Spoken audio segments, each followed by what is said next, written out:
Welcome aboard, everybody, to another episode of OG55. We're talking all about Avengers Campus. Daddy Josh made some comments in regards to Avengers Campus and Kevin Feige. We're going to talk about those comments. We thought they were very, very interesting and what it might mean for the future of DCA and even Pandora, possibly. We're going to talk about it. We're going to break it down. Up next on Ho, Jeezy, Bitty, Beatty.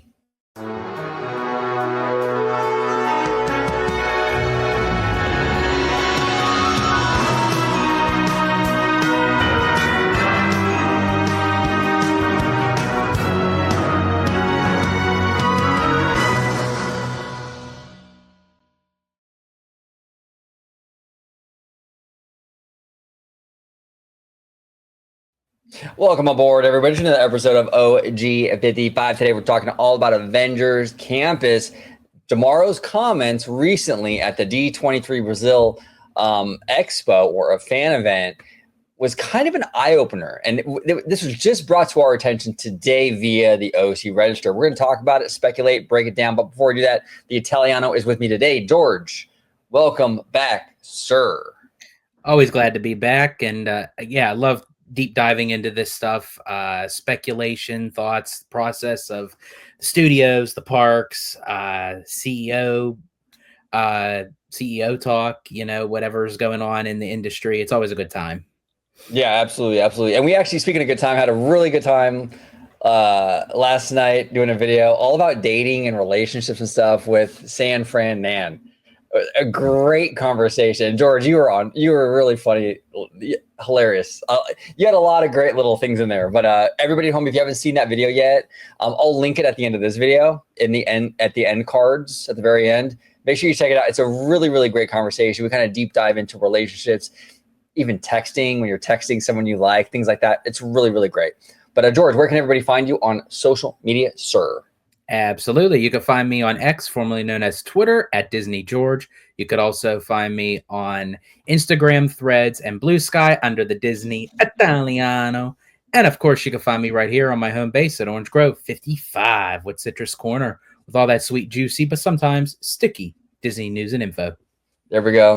I'm telling you, man, that is the world famous George intro spiel. World famous, dude. It is. It's world famous. And, I was kind of thinking like, us getting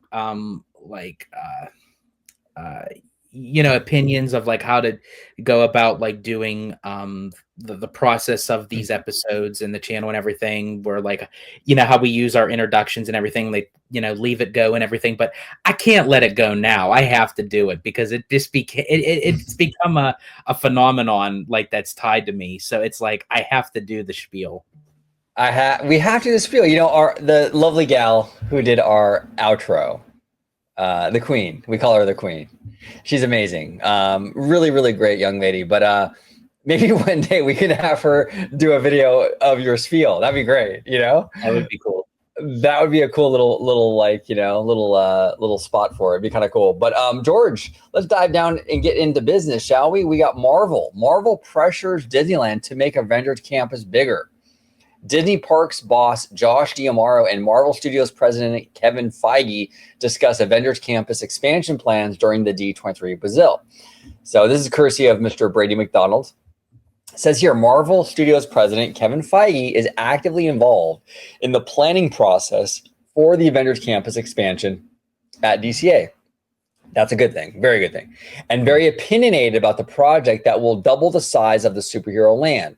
Feige and Disney Parks chairperson Josh D'Amaro discussed the Avengers Campus expansion at the Disneyland Resort that includes 2 new Marvel-themed attractions during D23 Brazil over the weekend. Quote, Kevin puts a lot of pressure on me, end quote, D'Amaro said while discussing Avengers Campus during D23 Brazil. Quote, he wants more. He wants bigger, end quote. So this is interesting, right? So in the context of this, at face value, it kind of seems like, okay, Feige's putting pressure on D'Amaro, and D'Amaro's answering the call with this new e-ticket and the Stark Flight Lab, right? Mm-hmm. And that may be the case. But I feel like it's bigger than that. No pun intended. But I feel like it's bigger than that because if this is true and Feige really wants to go big or go home kind of mentality with Avengers Campus, I really doubt he's going to want to stop at these two attractions. Now, if they put Pandora in Hollywoodland and it takes up Hollywoodland, Avengers Campus literally has nowhere to go. So is it possible, George, that the reason why we don't know where Pandora is going is because of this Kevin Feige element in this whole equation? Feige might be really championing, I don't even know how to say it, advocating for campaigning. There you go. Campaigning or advocating for Hollywoodland to become part of Avengers, right? And maybe James Cameron's like advocating for it to be Pandora, or there's like a push-pull thing, and that's why we're not knowing where it's going yet because of this dynamic. Is that a possibility? What are your thoughts on it, brother? Absolutely. And a lot of people are saying, they're going to want Avatar to the process of it to go up and running as fast as possible, because they're saying that Disney doesn't want to cross Cameron. Well, that may be true, but guess what? Disney doesn't want to cross Feige either. I mean, these are two very strong, dominant Hollywood moguls, so to speak, that are part of not even just the business, but like when you think of Marvel, I mean, that's a huge branded franchise of like what actually Disney ended up making for them as part of the MCU and what Marvel then brought back for Disney. Why would you then take a strong franchise like that and diminish it down to landlocking it to where a Bugs Land used to be, when Hollywoodland was really the original spot for Avengers Campus in the very beginning when they tried to get the Eastern Gateway up? And then you have Avatar, which, yeah, it's not as big as a franchise, so to speak, as Marvel. But as I said before in a past video, when you look at the films individually, they do banger at the box office. Each film brings in over $2 billion. And James Cameron is a powerhouse in the film industry. And the fact that Disney owns Fox and they have the 20th Century banner, they have two very good opportunities. So, as we always say, they should have their cake and eat it too. And I feel like the best way that they could do that is allow Avengers Campus to continue on in Hollywoodland and put Avatar in the Simba parking lot. Because I'm telling you right now, the transition from Buena Vista Street, Marvel would be a much better transition than Pandora ever would. And I'm sorry, I can't see Pandora over there. Yeah, Pandora is more of an urban setting, so you can, it feels more natural to go from Buena Vista Street into some Marvel area, some cityscape kind of area. So whatever they end up doing, and this is why we're probably seeing a little bit of a delay with where Pandora is going, is because you have Kevin Feige who holds massive weight at Disney, obviously, and he should. I love Kevin Feige. I do. He's done amazing things for the MCU. Not perfect, but he's been great for the MCU and Disney in general. And he's also a huge Disney nerd, like a massive Disney nerd. You know what I'm saying? Like, he loves Mary Poppins, and like this dude, it would shock you how much he loves Disney. This comic book guy. Look how when we were at D23, when we saw the phenomenal Richard Sherman tribute. Kevin Feige was there, and they showed clips of him and Jon Favreau when they were working on Iron Man. They incorporated Richard Sherman to write a song for the Stark Industries. And Richard Sherman is, he and his brother were the powerhouse duo for Disney music back in the 60s. Oh yeah, legendary songwriters, And so you have Kevin Feige, who has a deep appreciation for Disney and its legacy, and then you have James Cameron, who is a new Disney hire, basically, right, through the Fox acquisition, who is a hit maker. This guy has the Midas touch, like, it's incredible. Anything this guy does, it's a $1 billion franchise. So Disney's going to want to make both of these men happy. Mm-hmm. So they're going to have to figure that out. where can we put Pandora? Where can we put, Marvel? Again, it's kind of easy from where we sit. It seems like the no-brainer is you put Marvel, you expand Avengers Campus into Hollywoodland, and you put Pandora in Symbol Lot. That makes the most sense. But again, we don't really know the inside baseball. There might be other factors involved that's preventing them from doing that. I'm not really sure. But I don't know. When Josh said this, that Kevin puts a lot of pressure on him, it shows you that Feige is very, very deeply connected to this park situation. Mm-hmm. And there's pressure there. And I would be shocked if Disney wants to get rid of Hollywoodland and just put Pandora there, that Feige would sit and let that happen. Because Feige knows that would be the death nail for Avengers Campus. You can't go anywhere else because the other side of Avengers Campus is Cars Land. You can't get rid of Cars Land. And even if Tomorrow's quotes was referring to Feige talking about Infinity Defense and Stark Flight Lab, just to make that statement in general, he could have been referring to those two attractions at this time. But Feige's not one that's like, okay, that's a wrap. We're done. It's finished. Avengers Campus is complete. That's not Feige. No. If that was Feige, the MCU wouldn't be where it is today. No, and Feige is a very big, bold, ambitious person that's running this company, just like how Cameron is doing with Avatar. So I could definitely see that those statements projecting for the future of Avengers Campus. Now, I know a lot of people are saying too that if they do expand Avengers Campus into the Hollywoodland and the back lot and the bus unload area, even if they did that, they can't see having more than 4 attractions. I mean, but here's the thing: Marvel is a huge branded franchise.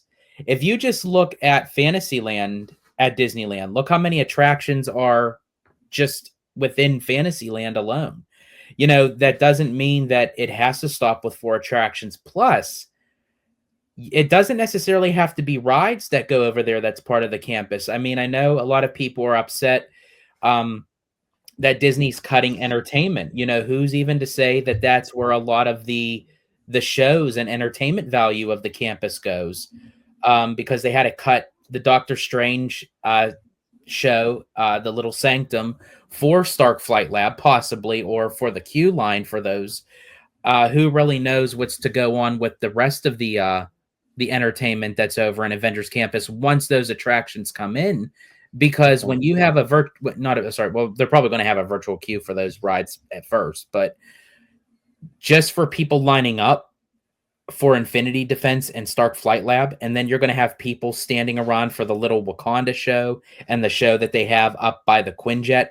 That's going to be a massive cluster in the center of the camp. Plus, there's not really anywhere to go because the land is landlocked, basically. It needs to breathe. Yeah, no, 100%. Now, here's the other thing that I want to throw at you, because this is kind of interesting. So we've kind of exhausted all the different possibilities in regards to expanding Avengers Campus and the problems that might occur, the challenges that might come about when you if you put Pandora in Hollywoodland and things like that. But let's just say, for argument's sake, that there's no rule that any Marvel attraction going into DCA needs to make Avengers Campus bigger. For example, what if they did landlock Avengers Campus, but they built Wakanda in the Symbol Lot?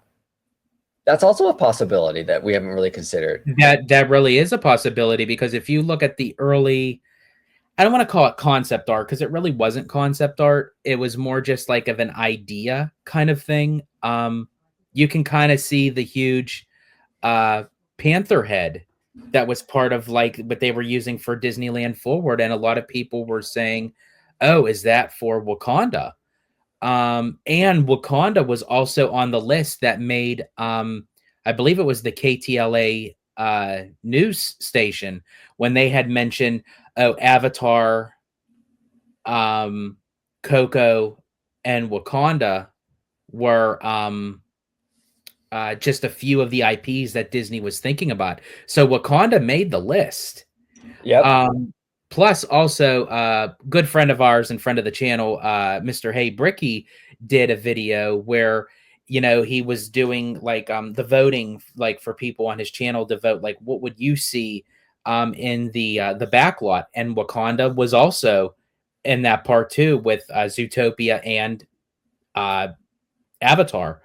So, but the way that they could do Wakanda to kind of let it fit in with the campus is they can create, because Wakanda does interact with like campuses like in California, like how they showed like at the very end of the first movie and what have you, where they can add something to the campus that ties them into Wakanda. And you use a lot of like the newer technology that allows you to be able to transport yourself to Wakanda. Now, I know that's going to be part of Infinity Defense, but I mean, they did that with Star Tours with Galaxy's Edge, where you end up landing your Star Cruiser in Galaxy's Edge, but yet you're in Tomorrowland. Yeah, it's a big possibility depending on what the project is going to be. If it's a Wakanda, it's not going to be connected to Avengers Campus. Very unlikely. I mean, it's possible, I guess, if they got rid of Hollywoodland and did a Wakanda there. But if there's a big Marvel land that they want to do, they're likely going to put it in that symbol lot. So there's no hard and fast rule that anything Marvel needs to necessarily branch off of Avengers Campus. So that might be another element here that we're not really privy to. There's a ton of Marvel properties that they can kind of play with. We have Fantastic Four coming out. Now, I personally would rather see Fantastic Four utilized in Tomorrowland. I think that mid-century modern futuristic, thing works better in Tomorrowland, but you never know. They might put that into a DCA. I mean, I didn't think they'd put Pandora in DCA, to be honest with you, and here we are, Yeah, that is true. So there's a lot of moving parts here. That's interesting. We also don't know what the second half of this 5-year plan, of this 10-year plan is going to be. Exactly. What's coming after this 5 years? And Disney has an idea what's coming up after, and that's going to also impact where this stuff is going or not going. You know what I'm saying? Now, here's the other thing too, because I'm glad you brought that up, because right now the first 5 years so far is looking like it is going to be what's already imprinted on the current park of how it stands. Right. The second half is pretty much going to be the startup of Disneyland Forward. Aside from Avatar, that in case if it does go in Symbolot, that would be the first one. Like at the end of the first 5, and then in the beginning of the second half for the 10-year. But then, yeah, that makes me even wonder, even beyond the second half of the 10-year, because they're still going to have a lot of prime real estate over in the Symbolot. And yeah, exactly. They could put literally anything over there. It's a blank canvas. Especially now with Avatar coming to DCA, because now they literally have nothing tying it to California. They could pretty much do anything now at this point. No, I kind of hope, and I've been fine with the California theme, even when they announced it, like back in the day, when they announced DCA and DCA was brand new. The fan community was bitching about it back then. I mean, nothing's changed, dude. I'm telling you. Now we have better technology to bitch on. But before you would bitch on news groups and message boards. But it was essentially the same kind of fan mentality, right? And people hated the California theme. I never hated the California theme. I think California is probably one of the only states that you can really do that, because California is so diverse, both in its people, its cultures, it's like landscape. We have beaches, mountains, deserts. I mean, there's so much diversity in California, and it's a lifestyle. It's not just a state. It's different, man. I mean, I could see like California, you can tap into a lot of stuff with it. It's not as limiting as people think it is. You know what I'm saying? But with all that said, if they were to get rid of the California of this whole park, and they were to call it Disney Cinematic Adventure, that just opens up the floodgates for any IP you want to put in there. You can put a Moana land. You can put a whole Moana land. Believe me, and Disney probably would want to do that right now with Moana. Mm-hmm. Moana 2 is tracking very well. It's the absolute queen on Disney Plus. I mean, they're looking at almost a $200 million opening weekend, right? During Thanksgiving weekend. Right. And billions of watched minutes. I don't know the exact number for the Moana movie on Disney Plus. I'm sure the merchandise is selling like crazy. So, I mean, And if you now they change have Moana over there for a meet and greet a at DCA, DCA. which we've said here on the channel before, Disney beta test stuff. They beta test like crazy. We saw a ton of superhero MCU meet and greets in Hollywoodland in and around that campus before they put the campus there. They were beta testing it. I remember back in the day, they had a Tarzan meet and greet before they turned the Swiss Family Robinson into Tarzan's treehouse. This is what they do. This is what they do. You know what I'm saying? And that's So, why, really, honestly, I'm not even counting out Zootopia at this point, because they moved Judy Hopps and Nick Wilde into where the Country Bears used to have their meet and greet right before you enter into Grizzly Peak, off of where the pier starts. yeah, exactly. So that's interesting, you know? And so, yeah, Zootopia has been a staple at DCA for meet and greets for a while now. So they're testing stuff, man. I wouldn't, oh man, I'm telling you, if they change that park to Disney Cinematic Adventure, you can do anything you wanted. A lot of people tell me, but OG, why? Like, that's a lot of money to change the name. Yeah, it's a lot of money, but you make a lot of money back because it frees you up. Yeah, you have to change the napkins and the signage. I get it. But I mean, it is a short-term loss for a long-term gain. I mean, you can have any IP you want in that park without even thinking about it. Yeah, I mean, if they can do it with the Walt Disney Studios Park in Paris, they could easily do it for DCA. Yeah, it's possible. So we'll see Now, how it all shakes out. Go ahead. Now, I do want to bring something else up to your attention. I'm kind of going back to Avengers Campus. Another way to kind of look at it too is that again, a friend of ours and friend of the channel, bringing him back up, Mr. Hey Bricky, brought something to our attention, and he had said his concern with adding Stark Flight Lab was the fact that it was then cutting the costs to what the e-ticket might have been. So we've seen a lot of transition, a lot of change with the e-ticket, which is now Avengers Affinity Defense. So, and to my theory, I think that the vehicles from the Stark Flight Lab was the original vehicles that we were supposed to have in the e-ticket.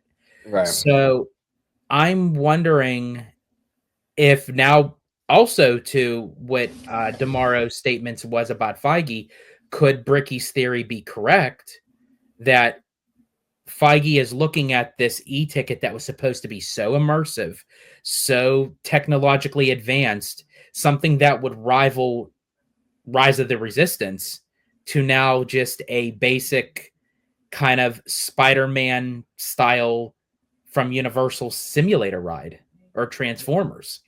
So, I mean, what are your thoughts on that? That's interesting. It's an interesting theory because yeah, we could take tomorrow's comment and kind of put it in a few different ways, right? So it's kind of tough, but that's possible. I mean, that is possible. It's possible that the Feige looked at the plans and was like, "Hey, you know, this ain't cutting it." The only thing that makes me kind of doubt that though is because I don't think tomorrow. I don't think he would say that for something coming out in the future, like admitting the new thing is lackluster. So I don't know if that would be necessarily context, but it could be. I don't know because we're taking like this much of like what they're talking about. Like obviously tomorrow's not going to like spill the tea, right?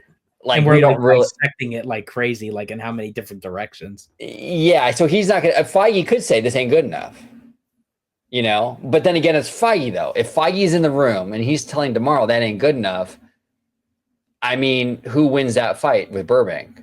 I would guess Feige would, but who knows? I would think Feige's like the golden goose, right? I mean, he's the guy, but tomorrow's running for CEO. So he got some clout himself, you know what I'm saying? So that's interesting, George. I mean, that's an interesting theory. I'm not going to fully dismiss that. It's a possibility. Also with the whole Flight Lab Infinity Defense thing, I don't know how much, because Bricky, that's an interesting theory that second attraction cuts into the e-ticket. My only hesitation on that is I don't know if the land that the flight that the Stark Flight Lab is going to sit on, if that was necessarily going to be used immediately, or if this was land that was empty, that was going to sit empty, right? After the e-ticket opened, this was land next to it that wasn't going to be used, and Disney decided to use it now. See, that's the thing I'm not privy to. I don't know if like this is land that was like, okay, for example, if the Flight Lab thing was part of the footprint of the e-ticket initially, but then they cut that footprint and put that new ride there, yeah, you're cutting into the e-ticket. But if the e-ticket was going to be put in there and they had like 5 acres over here or whatever it is to do something else, and they just decided to go forward with those plans right now instead of waiting for later, that it doesn't affect the e-ticket at all. So it all depends on like the land and how much they were going to use. I don't know the answer to that. You know what I'm saying? Is it going to be as part of the expansion pad that's in the back where Infinity Defense is going to be for the Stark Flight Lab, or is it going to be more forefront to where the Doctor Strange area is? That's interesting. It's kind of tough to tell from the art, but it seems like it comes up pretty close to the Doctor Strange show. Okay. But when you look at the Google Maps, that's a big piece of land behind Breakout, bigger than you think it would be. So I don't know, like, is the e-ticket going to go long ways, you know? And then they have the space over here to do this other ride, or what was the plan? I don't know. And that's the thing. That is a big piece of land, because I remember when Ken Potrock mentioned during the Anaheim City Council meeting, he said, and they even brought up a PowerPoint presentation on it, that there was enough land back there to expand not only Avengers Campus, but if they wanted to, Cars Land. Because essentially that piece of land was designated for an expansion of Cars Land. Yes. Another thing that I'm concerned about with this e-ticket, this is a big concern of mine. What is that giant building? That's a giant building, okay? It reminds me of something that you see like Cosmic Rewind or something like that, right? This big building. Probably not that big, but big. What's that going to do to the scale of Mission Breakout? Because Mission Breakout is supposed to be this tall, looming thing. You have this big box sitting behind it. Is that going to impact how Breakout looks? Because you put that big box there, the box ain't going to be forced perspective. Likely no. Right. So that's right, sitting right behind Mission Breakout, which is supposed to look like this looming, towering thing. Yeah, that would. Yeah, because from a distance, depending on what angle that you're looking at it, like if you're like walking out of Paradise Gardens and you're walking up by where the Little Mermaid is to your left and you're walking straight, you can see Mission Breakout. Right. But yeah, are you going to end up seeing the big show building right behind it? Right behind it. Unless they design it where like the structure like directly next to the Mission Breakout is shorter and it gets bigger as it goes further out. I mean, that's a possibility, but that is a concern of mine though, because that's supposed to look like a big structure, oh my God, look at that big tower, no pun intended, right? But you build a big box behind it, you take the whole scale away. It changes the whole look. It also goes by to the color scheme that they use for the show building itself as well. How well does it blend? Because I know for Cosmic Rewind, being that there was nothing really surrounding it in Epcot for the big show building, they picked a color palette that would kind of blend in with the sky. Right. Where this situation, I don't know if it would be wise to do like a color palette like that, because you're going to have Mission Breakout kind of attached to it in a sense. Right. Through the optics of like your eye. It's interesting, man. There's so many question marks with all of this stuff. Now, do you think that Stark Flight Labs ride vehicles, that was taken from the initial? Oh, 100%, George. You are 1,000% correct on that. That's exactly what it was. It was Disney had some leftover stuff from the R&D of the other ride, the research and development from the other ride. They had these vehicles, because remember they started this thing and then they scrapped it and they restarted it, the whole thing. So they had all this R&D that they spent money on. So they're like, you know what? Why don't we use it for a little smaller experience? I'm 1,000% certain that you're right on that. I'm sure of it. I'm sure of it. You know. So we'll see.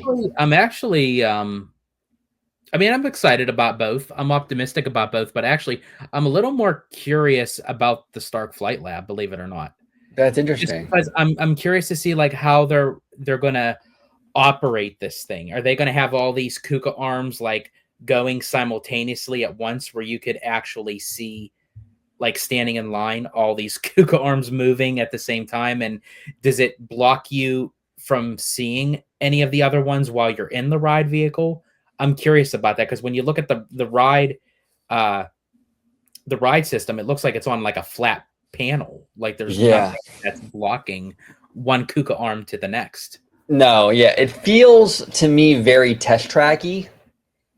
And there I go again, adding the E to it, right? Very, very test tracky. So it feels like you're going to get in this thing, and it's going to be, okay, recruits, we're going to take you through the barrel roll now. You know, they're going to do the barrel roll. Okay, recruits, we're going to turn on your jetpacks, and you're going to go up. You know, stuff like that, and it's going to be very test and adjust kind of thing. And I think that's what it's going to be, in my opinion. I do like how they have different variations of the ride. So like it's completely random. You don't know which Marvel superhero you're going to get when you go on the Kuka arm. Like one time you may get Thor, another time you might get Iron Man, or you might get Captain America. See, I didn't know that. That's interesting. Yeah. They're going to have like several different variations. So so that's interesting. So if it's Loki, you can imitate the Hulk thing where, remember Hulk's smash. Yeah. Yes. You can do that whole thing with, if you're like Loki, you'd go back and forth and you can hear Hulk, like, you know, that'd be kind of fun. There's a lot you could do with it. I'm curious. We'll see how it works out, you know? Now, one last question for you for Stark Flight Lab, because I know that you have issues with being claustrophobic in those kind of like ride vehicles, like Forbidden Journey. Right. At Universal. Is this something that you would be interested in at least trying once to see how it is? Or yeah, because my issue with Forbidden Journey, because this vehicle, at least from the art, is very open. It's an open air kind of feeling. I mean, you have the restraints, but I mean, just the restraints themselves don't bother me. My issue with Forbidden Journey is that they put you in those little cubicles, little cubby holes like this. And then they put those things over you. And then those things that you sit in are deep. So when you have the Whomping Willow thing and you're on your back and you sink all the way in, and then you got this big thing here and you're all the way in that hole, it's very claustrophobic. But the Flight Stark Lab isn't like that. You have the over the shoulder, but you're out in the open. You're not shoved into some little box. You know what I'm saying? So I think I'll be absolutely fine on it. Yeah, that doesn't bother me. Okay. Yeah, cool. That doesn't bother me. So I'm curious. Yeah, it'll be interesting to see. And I'm glad that they're adding to the ride count for Avengers Campus. You and I were sitting in the audience at the Honda Center. You know, that one took us completely by surprise when Scott Trowbridge said we're adding a fourth attraction to the campus, and I'm like, what, where, why, how? Like, I was like, okay, how are you going to fit that? But I guess, you know, so I mean, actually, considering the size of Avengers Hallway, as we call it, thanks to Bricky, it's going to have a significant amount of stuff. I mean, you're going to have Breakout, which is I would consider Breakout like a D+ e-ticket, right? Mm-hmm. You'll have the e-ticket, the Infinity Defense. You'll have the Stark Flight Lab. Mm-hmm. Right, and you'll have web slingers. I mean, 4 attractions, and a couple of them are significant in one land that size. It's pretty good. It's pretty good roster, you know. But we'll see, man. It's interesting with Feige involved and Feige pushing. And here's the other thing too, bro. Tomorrow wants to be CEO, doesn't he? He does. If you want to be CEO, Josh, you can't piss off the king. You can't piss off Feige. You better make sure what Feige wants, Feige gets, because Kevin Feige has Bob Iger's ear. Believe me. Absolutely. There's a king in town. There's a king in town, and it's not King Thanos. No. It's King Feige, and Feige, what Feige wants, Feige gets. And if Tomorrow's not playing ball with Feige, it's going to be bad news bears for Tomorrow.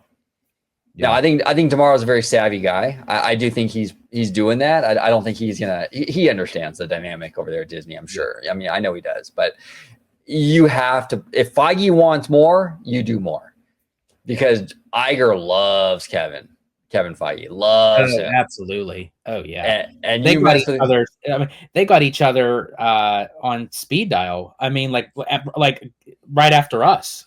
Like, you Yeah, know, I know. if I know, right? If Iger can't reach us, he goes to Feige. Like, Exactly. He calls OG. He calls the Italiano. If he can't reach either one of us, then he calls Feige. yeah.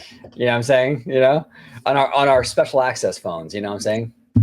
It's fantastic. It's fantastic. But George, interesting conversation. This is the kind of stuff I live for. I just love this kind of stuff. I love to speculate, kind of break it down. It's gonna be interesting to see how it all shakes out. But Feige's putting the screws in. He wants bigger and better, and hopefully it turns out that way. I think Marvel deserves bigger and better. The MCU is Disney's. I think it's the biggest. It is the biggest franchise right now. It is the biggest franchise right now. Just because of the sheer amount of billion-dollar movies they've had. I mean, there's a huge amount of. Avatar. Those movies make a lot of money, but there's only been what, 2 of them now? 2 so far. Yeah, so that franchise ain't there yet. Star Wars, it's big. I mean, but it's not. MCU's bigger. MCU just has more stuff too. You know what I'm saying? More movies, more stuff. So. Do you? I know it's not really your cup of tea when it comes to an attraction, and I don't really even know how I would feel about it in the way that they would have to go about doing it. But remember, they were considering on making a Tron style like roller coaster, but do it for Captain America. Could you potentially still see them doing that? That'd be kind of cool. Yeah, I'd be down for that. And like I said, like you said, it's not my cup of tea. I'm not real big on coasters and stuff like that. But like, yeah, if they added that, like if let's say they expanded out into Hollywoodland and they put that in there, yeah. I mean, I have to look beyond my own personal preferences and kind of look what would be good for like the general public and what they would want, and I can see them liking that a lot. You can do a lot with that, man. With that theme, you can do a lot with that. And that character, Captain America, woo! Especially because the way the ride vehicles are for Tron and how the seat like moves towards you to restrain on your back, that the back panel could be in the shape of the shield. Exactly. So it looks like the shield is on your back. Oh, exactly. And then you can, if you gutted, let's just say you gutted the animation building and that whole row, and you built that ride there, what you can do is you can retheme that whole Hollywood Boulevard into 1940s Hollywood to kind of go into like Captain America. So it matches Buena Vista Street, but yet you still got that Marvel component. You know what I'm saying? And that's how they tied it into with Rogers the Musical when it was in the Hyperion Theater, which I have to say, folks, I know you're probably not going to like hearing this, whether the expansion goes for Marvel, for Avatar, both, they may split the land 50-50, but one way or the other, I think the Hyperion Theater is on the chopping block, because I'm for sure with all the entertainment that they mentioned at D23 with the parades and the fireworks and the 70th, they would have made an announcement that there was going to be a show again in the Hyperion. It's gone, dude. Yeah, I don't know what it'll be, if it's Pandora or something else, but that thing ain't going to be there in 5 years. I can tell you that much. That's a big, because honestly, if you remove that building, just saying, like the acreage of land, that's a big chunk of land right there. Oh, it's huge. Yeah, it's huge. Yeah, they're probably going to get rid of it. I think so. It's very expensive to put those shows on. They don't really do them anymore. They're very far and few between. I think it's going. Because it's costly. After the pandemic, and they had, at the time, they had Frozen going in there. I mean, that was like a Broadway-style production. And it was very costly to do multiple shows a day. Now, the way that they can go about doing it, and I know folks are going to get on me for saying this, and we talked about this in a video before, but if they built a kind of Broadway-style theater like the Hyperion, but maybe somewhere like for the expansion of where like Downtown Disney is, Yep. but just do it as an upcharge separate Yeah. ticket. And I think that's what hurt the Hyperion. Yes, it was part of your DCA ticket for the day, but again, there was no value coming into the theater because it was part of the regular park day ticket. Yes, if you monetize that, and I know the fans are gonna like hem and haw and bitch and moan about this, but this hear us out. If you make it its own ticketed thing in downtown Disney, that thing is now its own revenue stream. Mm-hmm. You'll always have a show in there because it's bringing in money, like directly. It's bringing in money. You know what I'm saying? So I think that would be a good move if you love entertainment and you want a steady stream of it. Putting that theater or a theater like it in downtown Disney would ensure that you would have that entertainment long term. The fact that it was in the park and it was included with admission provided Disney very little incentive to dole out the cash to do show after show after show. Again, I'm not excusing Disney for doing that. You know what I'm saying? If you have a theater, use it. But it's just business. It's the reality of the situation. You know what I'm saying? So why not put the theater in downtown Disney? You charge a door fee, whatever it is, you know, and now you have a Broadway style show in downtown Disney, and you also help downtown Disney out with some entertainment. Yeah, because that's what they do with Disney Springs with Cirque du Soleil. Cirque du Soleil is a separate ticketed event, and depending on where you want to sit in the location of the theater, that's what you pay. And you can license that stuff out too. You can have other like Cirque du LA, Blue Man Group, you know, Jabberwockies, whatever you want in there. So you can have these people, these performers, these companies paying Disney to do their shows in there, like for a year or a season, whatever it is. Mm-hmm. So Disney's making money that way. They're making money with people paying to get in. It's a cash cow, bro. I mean, it's so much more profitable than what they would have at the Hyperion sitting there in DCA. Yeah. That's what I would do, you know? And you have the downtown Disney parking lot, you know, some of it you can probably use for something like that. I don't know. Interesting idea. Maybe they will go that route, you know, we'll see. But a very West Coast edition today of OG55. Hi, Monster Hunter Pete Hope. There we go. Mr. Italiano. It was fun talking to Avengers Campus, Disneyland Resort. Really good time. Where can everybody at home find you on social media, sir? Absolutely. You can find me on X, formerly known as Twitter, at Disney George. You can also find me on Instagram, Threads, and Blue Sky under the Disney Italiano. And of course, you can find me right here on my home base at Orange Grove 55 with Citrus Corner with all that sweet, juicy, but sometimes sticky Disney news and info. There he is. Everybody at home, comment down below with all your thoughts on everything we discussed today. Josh Giamarlo's comments, Kevin Feige and all his clout. Where is, you know, the Avengers Campus expansion going to go? Will Avengers Campus even get an expansion? Maybe they'll say, forget it and build Wakanda or something over there in Symbolot.